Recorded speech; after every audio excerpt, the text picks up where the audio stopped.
guys, me again. um, very excited for this next class. We have Tony Simmering from Muto, and he's going to tell us what all you can do with a sublimation printer or two. So, hi, Tony. Hey, thanks for having me. How's it Yeah, no going? worries. I'm just going to turn it over to you. And if we have any questions, I'll just interrupt and we can go from there. So, take it Sure. away.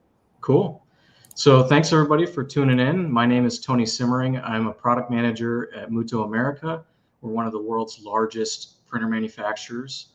My specialty is dye sublimation and eco-solvent printing. And my background is actually in production of dye sublimation. So like many of you out there in the field, I know what it's like to go through the grind of getting those jobs out and making people happy. So this class, all you can do with a dye sublimation printer or two is really kind of a beginner to intermediate look at printers, presses, fabrics, blanks, and maybe some of the applications that we can get into with dye sublimation. So with that, I will share my screen and we'll get going.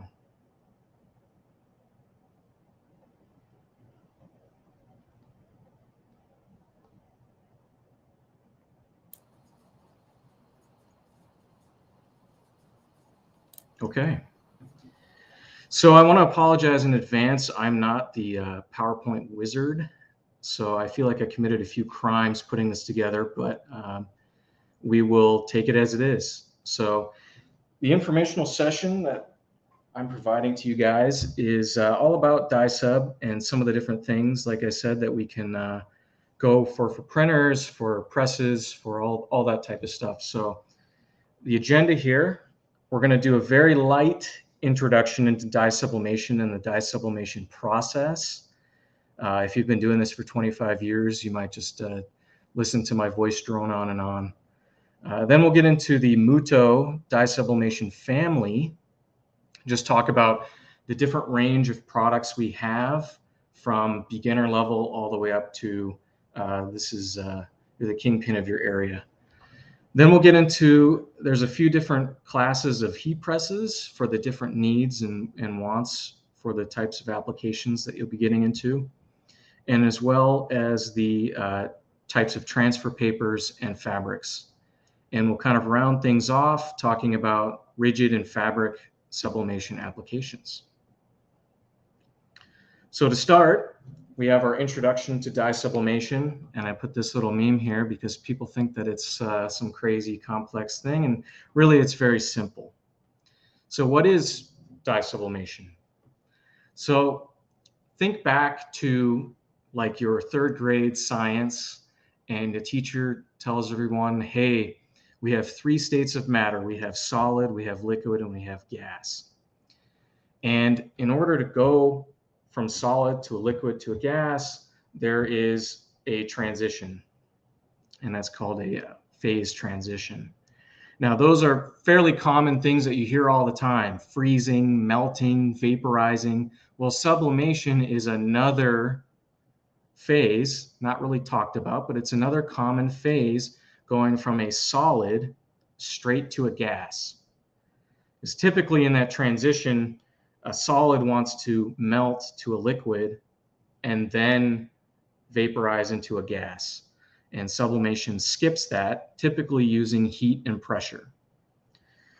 So when it comes to dye sublimation specifically, we're using a dye ink, and that's the vehicle for printing onto polyester substrates. And so what we do is we print that ink onto a high release transfer paper, and then it dries, and now we're at the solid state of matter. So why do we skip the liquid phase in dye sublimation?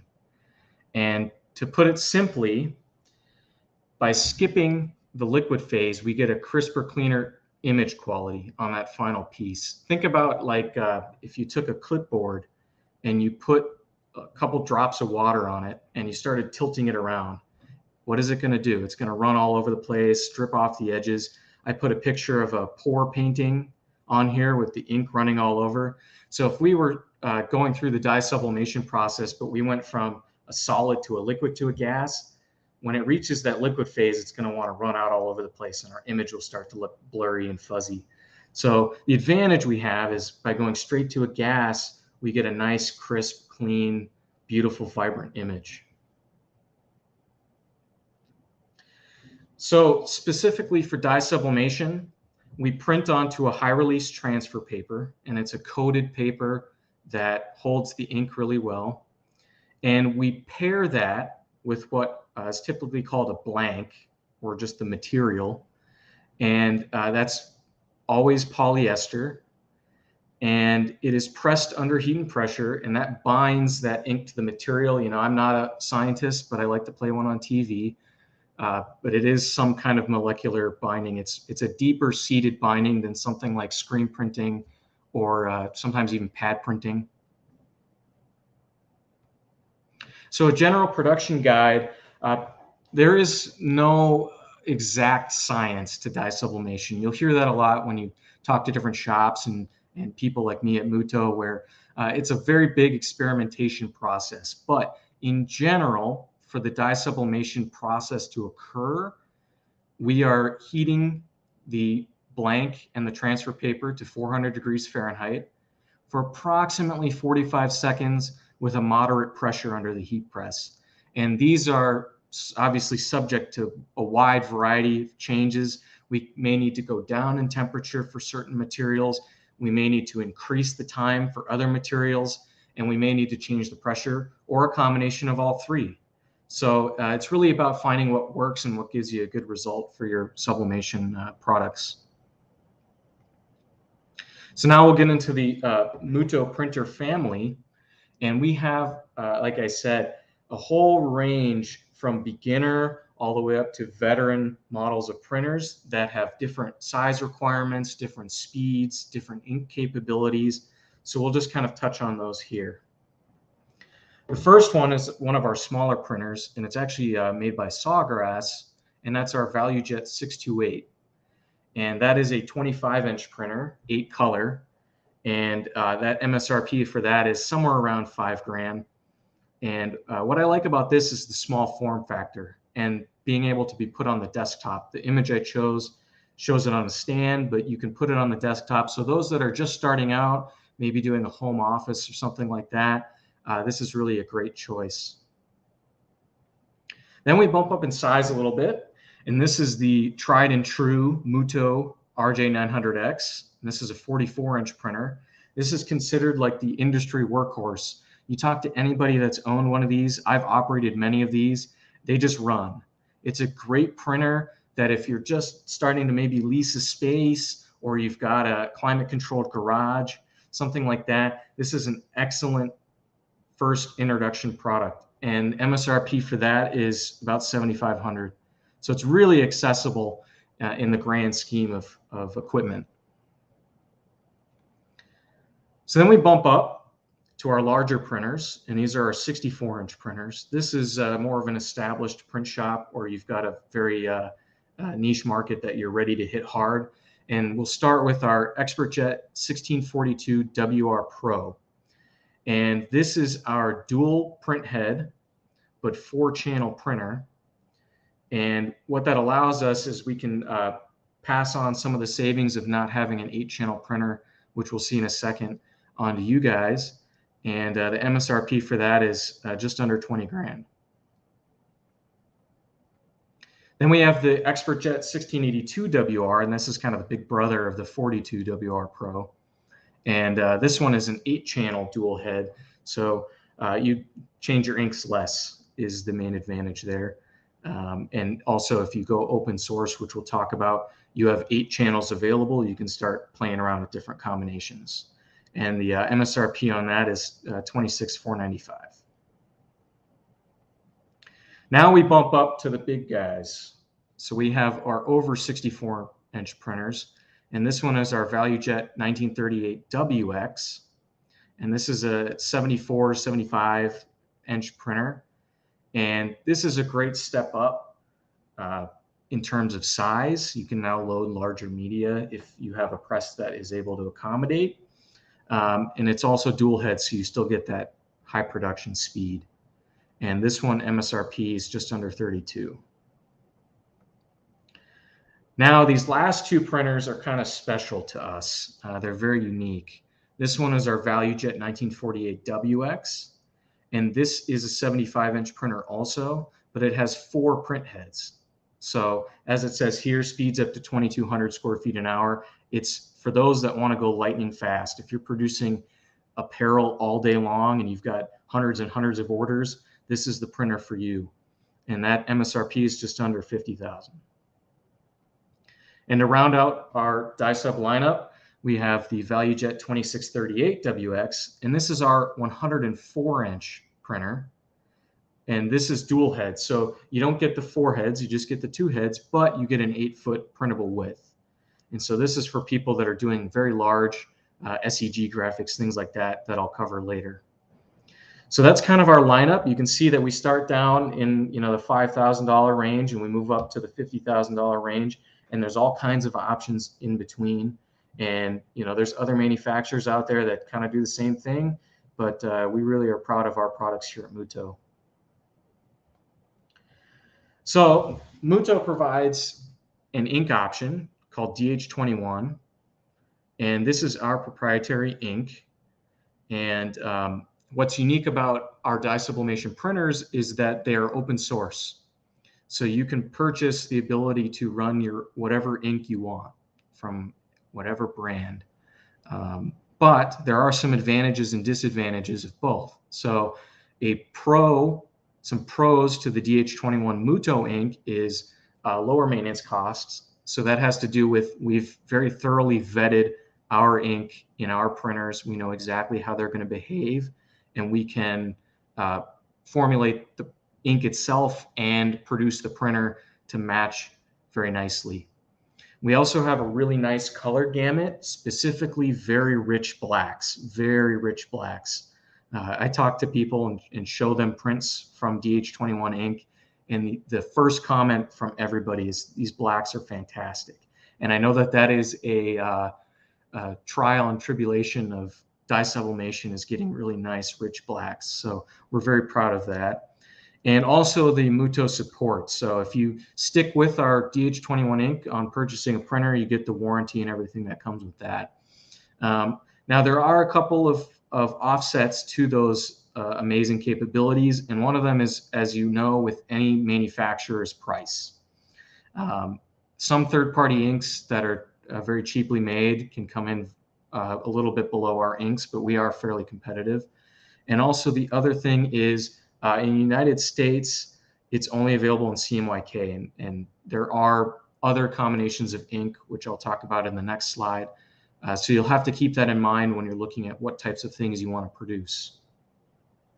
Now, if you choose to go to third-party ink, the gamble, as I call it, there are a couple pros. One is the price. Typically, third-party can squeeze down the price a little bit more, and you will typically have more ink color configuration options. So that'll be like your fluorescent yellow, your fluorescent magenta, getting into greens and things like that. So if you do go with something like a 1682 WR that has 8 channels, you can take some of those channels and add other colors to them. A few downsides, potential downsides to this is it may cause extra wear and tear on the printer. I think one of the questions I got for this class was about going through something like this, and the answer is definitely we have no way at Muto of vetting every single ink, and some of them may behave harshly on the ink lines or the printhead itself, and so there's a potential risk that you have to take, and also there's a lack of warranty support when you go open source like that. So I put this meme of the gladiator scene of thumbs up, thumbs down, Roman emperor. It's kind of up to you and what works for your shop. So now we'll talk about heat presses. And there are a few different classifications of heat presses depending on the type of application, the size of your shop. These things tend to scale similarly to your printer. So we'll start with the entry-level stuff. and I have a mug press on the left, and I have just a basic flat press on the right. So the mug press, what's nice about that is one of the rigid applications we'll talk about is mugs. And what's nice about this is you can fit it with different attachments for the different shapes and sizes of mugs. So you don't need to get a new mug press for every type of mug. If you're doing an 11-ounce cylindrical or a 15-ounce cylindrical or a 12-ounce latte mug, anything like that, there's typically an attachment that will get it done. And the barrier of entry on mug presses is very low. It's you can go on AliExpress and get one for $60, but good quality ones, like I have a Geonite pictured here, are anywhere from $200 to $300. Then on the right, I have a flat press. And what's nice about a flat press is you can press both rigid and fabric blanks on the same press without having to change out any type of jig or platen or anything like that. And sizing is usually somewhere around 16 by 20-ish inch range. And the MSRP for that is anywhere from $500 to $2,500, depending on how fancy and nice you want it to be. Then we move to our mid-level, and what I have here is the Geonite Maxi Press. I think it's a 44 by 64 inch press. And these are usually used for slightly larger fabric applications. I know people that do rigid stuff on these, but it is like a foam pad underneath that tends to squish, so rigid stuff is not as ideal. Something like this, it is a manual press, so I've worked these in production before, and I built some pretty big pipes throwing these things up and down all day. The MSRP on those is somewhere around 20 grand, maybe a little bit more, a little less, depending on who you go with. Then we move up to the big presses. These are our large format. These are high volume production.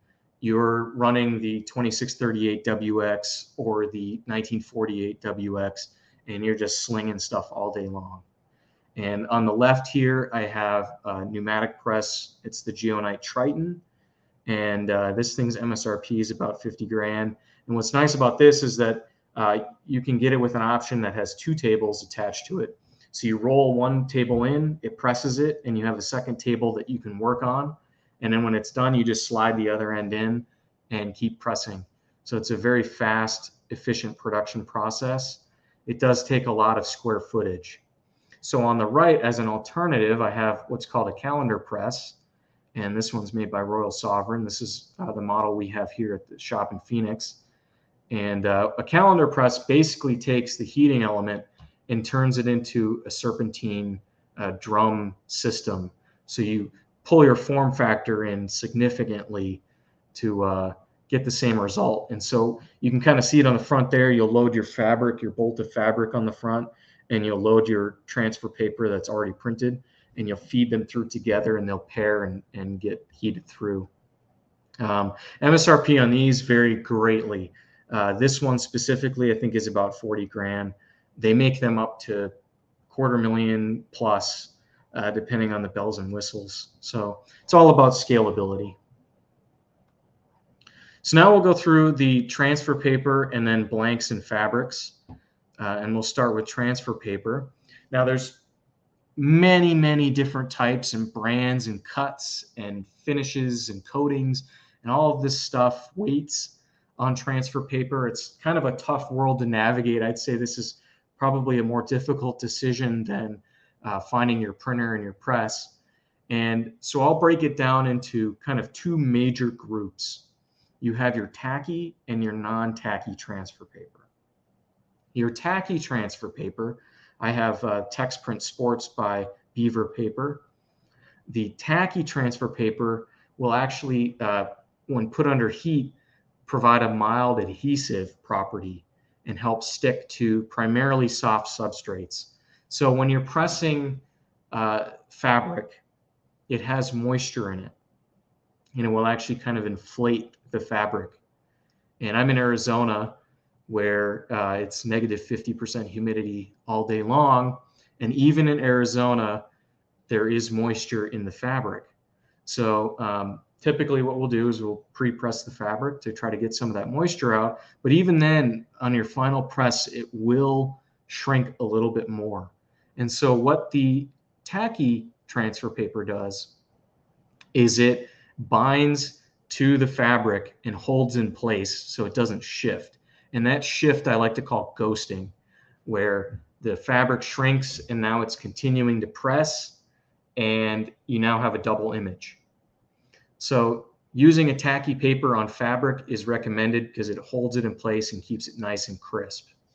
Now for our non-tacky, which I have the Texprint XP125, which is made by Beaver also, this is mostly used for rigid stuff, because rigid stuff, a ceramic mug is not going to shrink that much, if at all. So it's good to just use a nice basic non-tacky transfer paper that you'll tape to the blank, and you're away and rolling. So keep that in mind when you're thinking about expanding your current offering or just getting into it, and you're looking at, do I want to do fabric? Do I want to do rigid? You'll have to decide, do I want to go with a tacky or non-tacky paper? And there's all different weights. There's different white points. There's different coatings. Here at Muto, we really like the Beaver stuff. And we also work with Nina Koldenhof quite a bit. So those are just some options to keep in mind when the time comes. So types of fabric. So dye sublimation, the process, like I've said, is a polyester-based process. So the fabrics that we want to use are ideally 100% polyester. Now, I know that there's plenty of people out there getting away with like a 60-40 blend. The lower you go on your polyester, the less adhesion you get, the less durability. So by the time you get down to 60-40 or like a 50-50 blend, you're starting to get that kind of vintage, faded rock band t-shirt kind of look, that screen printed kind of look. So really you want to get as close to 100% as you can. And these polyester fabrics, you can get them from all different sources, Top Value Fabrics, Jacquard.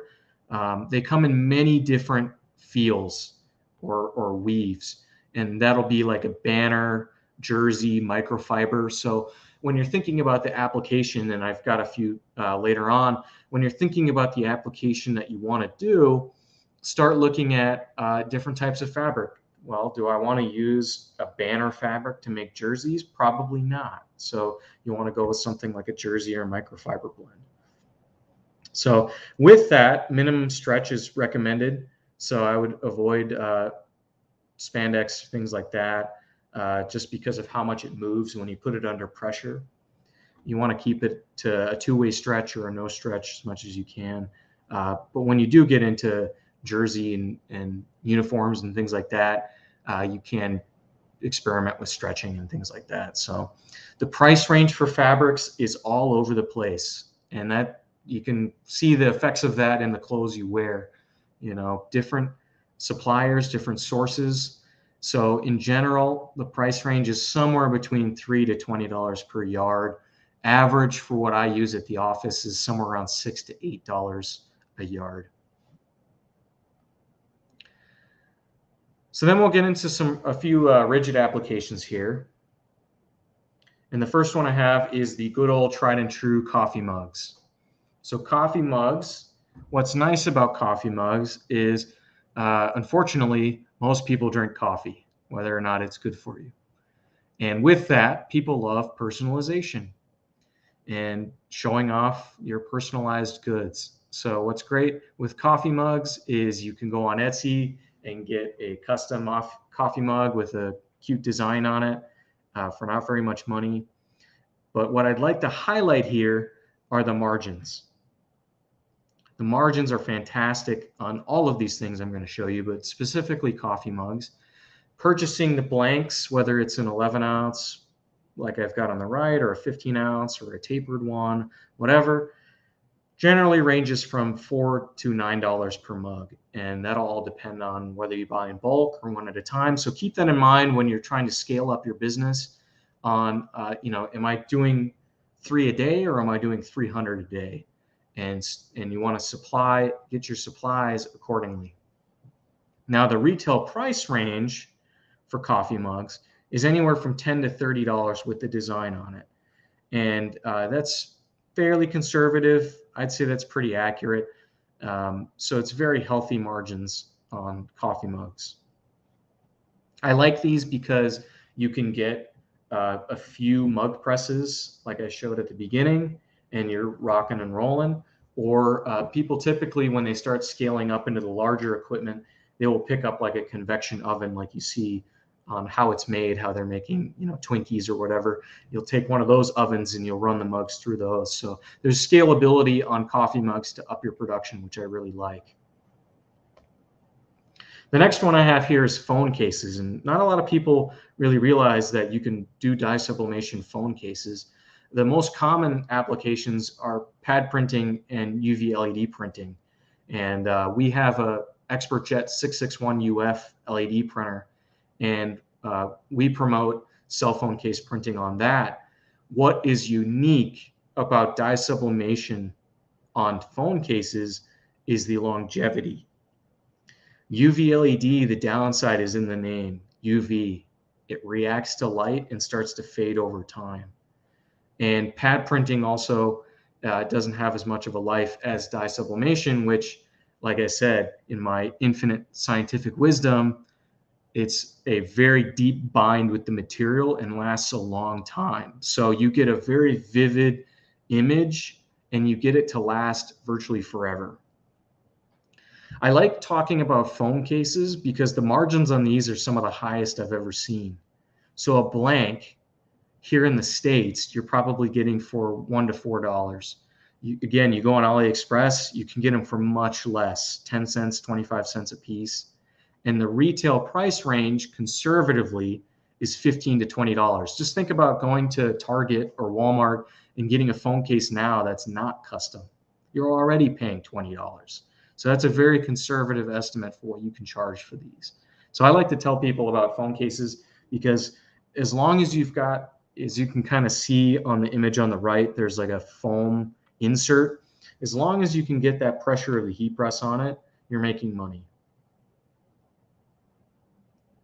So another rigid application that I like to throw in just because it's kind of goofy is pet bowls, dog bowls, cat bowls, bird bowls, whatever you want.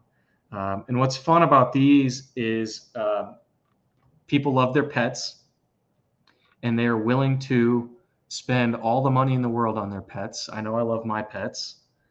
And so this is a very safe market to venture into. And so like I've got my own custom pet bowls for my pets here at home. The blank price range is anywhere from $7 to $10, and the retail price range can be anywhere from $20 to $25. So everything I've shown so far is very healthy on the margins.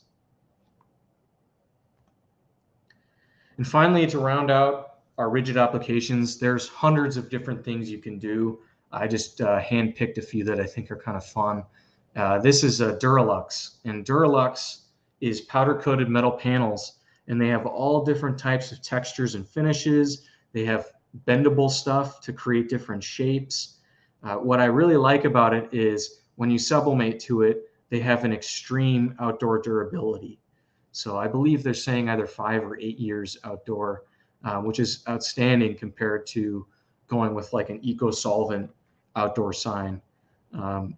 So blank prices for like a 12 by 18 is somewhere around $16, and the retail price range on these $50 plus at least for something like a 12 by 18. You're starting to see those commercials on TV and on YouTube and stuff for the websites that'll take your family portrait and put it on metal. This is that material, and you can see how much they charge for those. So another kind of unique application here in Phoenix in our demo space, we have a whole section full of these with the different types of, there's my favorite one's called Salt Lake. It's a nice kind of fractured, literally like a salt lake looking pattern. So there's many different options for that. So now we'll talk about the fabric applications. And there's a few that I've kind of handpicked for this. And one is blankets, baby blankets. And what I like about the baby blanket market is it's always booming. If there's one thing humans like to do is make kids. So these are really, really simple application. I've got a few Etsy pulled images here, and the blank prices are great. So for like a 30 by 40 blanket, on the top end, you're paying $8 to $12 a blanket, and that's very top end. I know you can get them for much less. And then the retail price range on those is $15, $30, $45, $50. You know, I guess they want to hold the kids ransom. How much do you want this? And with the blankets, there are many different types of baby blankets. There's minky ones that are more fluffy. There's your generic ones. So you can kind of play around with a wide offering for your baby blankets. Next is probably the most popular fabric application, and that is cut and sew. And cut and sew is its own whole universe, and I'll just briefly touch on it. A very popular application is sports apparel for dye sublimation. And it's just the ability to make custom uniforms for a team very quickly and very effectively. The fabric price range for the polyester, you're again somewhere between $5 to $15 a yard. And per uniform, you're at least charging $30. So the margins are very, very good on uniforms. There's other cut and sew things. I have a pillow down there on the left, all kinds of different like yoga wear, sportswear, athletic wear, socks. There's many different applications for cut and sew, but the one caveat to cut and sew is sew. So you do have an extra step in the process as opposed to buying a complete blank. So something to think about when you're expanding your offering. Maybe you like to sew already. I do cosplay as a hobby, so I like to sew. And this would be something that would maybe fit into my business. And I'm going to round out my application picks with Silicon Edge Graphics, or SEG. And SEG is relatively new compared to other forms of signage.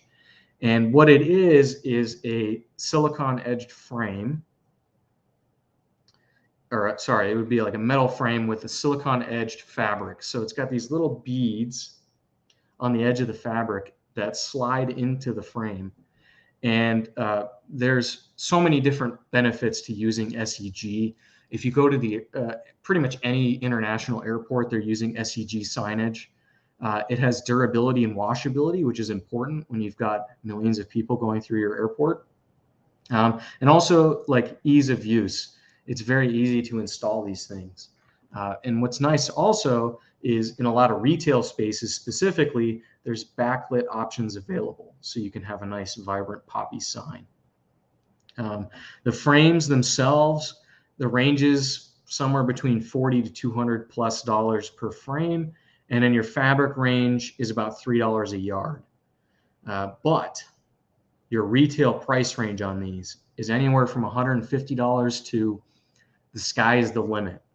I've seen full, 10-foot by 8-foot graphics for thousands of dollars. So it's about your scalability and what you're wanting to offer. So with that, I think that's my presentation for you guys.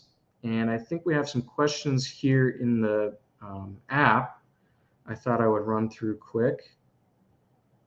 So I had one that was asking, how do I scale up from desktop to large format? And for me, I have a response posted there, but for me, it's finding a partner in your reseller, your equipment reseller, and finding somebody that is looking for a relationship and is looking to help you grow. Here at Muto, we have hundreds of dealers for our equipment, and they range from, if you're the guy that's experienced and is just looking to get the printer dropped off and get going, we have a dealer for that. If you're somebody that's just brand new and is looking to get their handheld the whole way, we have somebody for that. And we have everything in between. So it's finding somebody that is willing to work with you at your level where you feel comfortable and help you scale up to where you want to be. So I have another one here, choosing the right printer converted to dye sublimation or sublimation only. There's a growing trend of desktop printers, like, the ones you just print your whatever tax returns off on, and converting those to be able to print dye sublimation versus purchasing one that's designed for it. And I posted a response to this as well. It's difficult to vet the um, the maintenance on something that you've converted. You're playing a gamble, again, kind of like third-party ink. It's not designed to do that. So if you're coming in at an entry level for a $200 printer, that may be accessible enough to you that if something does go wrong, you can scrap it and try again. But when you start branching into larger equipment, then that's where you got to kind of think, I got to pay the bills. I have, do you recommend spray-on poly? I am in the camp of no, personally. I think that you should have something that is already coated if you're talking rigid or powder coated, and fabrics should be as close to 100% blend. I just think you get a much nicer final product. But it is an option. You can spray it onto random materials and test things out. I know of somebody that was doing an application with wood boards. So yeah, you'll just have to test that out on your own. What else do we have here? How can you make the most of your inks if they're close to expiring? Say within 6 months of them, expiring. They suggested printing everything in advance. That is definitely an option with dye sublimation. You can print all of your prints out well in advance. If you've maybe got a catalog of existing designs, you can print those in advance and just store them, put maybe a sheet of tissue paper in between them to make sure the prints don't stick to each other, but that's definitely an option.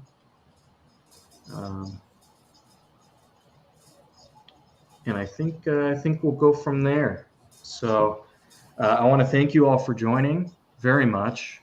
I have my email here, asimmery@muto.com. If you ever have any questions or anything like that, you're trying a very unique application and you want to show it to me or just want to say hello, there's my email there.